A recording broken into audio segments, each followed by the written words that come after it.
এটা সময়ত গছৰ তলতে বিহু আছিলে যেতিয়া ঘৰৰ সকলোবোৰ কাম কাজ সামৰি আৰু গাঁৱৰ মহিলাসকলে গছৰ তলত বিহু মাৰিছিলে কিন্তু আজিকালি সেই বিহু গৈ মঞ্চ পালেগৈ কিন্তু আমাৰ গাঁৱত এতিয়াৰ পৰা 2-3 বছৰ আগৰ পৰা সেই ধাৰাটো কিন্তু বজাই ৰাখিছে আমাৰ গাঁৱৰ মহিলাসকলে আহকচোন কেনেধৰণে বিহু কৰিছে আমি এপাক চাওঁ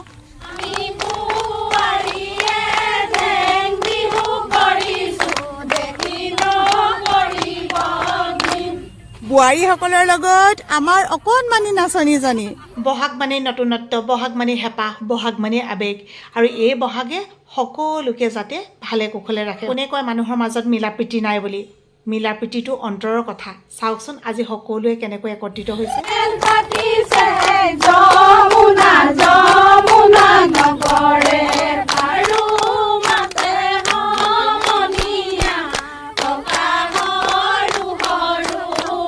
আগতে দেউতাহঁতৰ মুখত কোৱা শুনিছিলোঁ যেতিয়া বোৱাৰীবোৰে বিহু কৰে গছৰ তলত বোলে এইকাৰণেই লুকাই লয় যাতে পৰপুৰুষে নেদেখে আজিকালি অৱশ্যে সেই নিয়ম নাই কাৰণ মানুহবিলাকে বুজি পোৱা হৈছে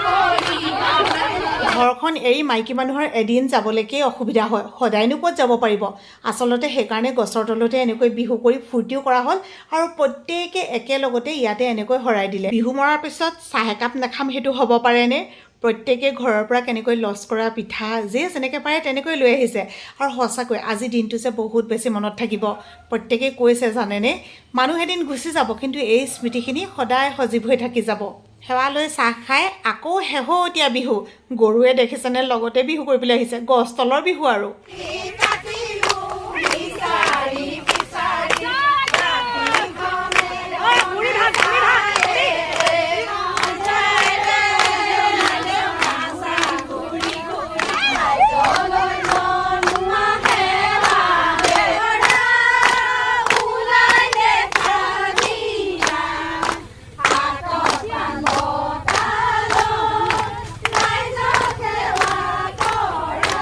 বেলিও লহিয়ালে আৰু আমিও ঘৰা ঘৰি যাবলৈ ওলালোঁ সঁচাকৈ আজিৰ দিনটো বহুত বেছি স্মৰণীয় হৈ থাকি যাব আপোনালোকৰ কেনে লাগিলে জনাবলৈ একেবাৰে নাপাহৰিব দেই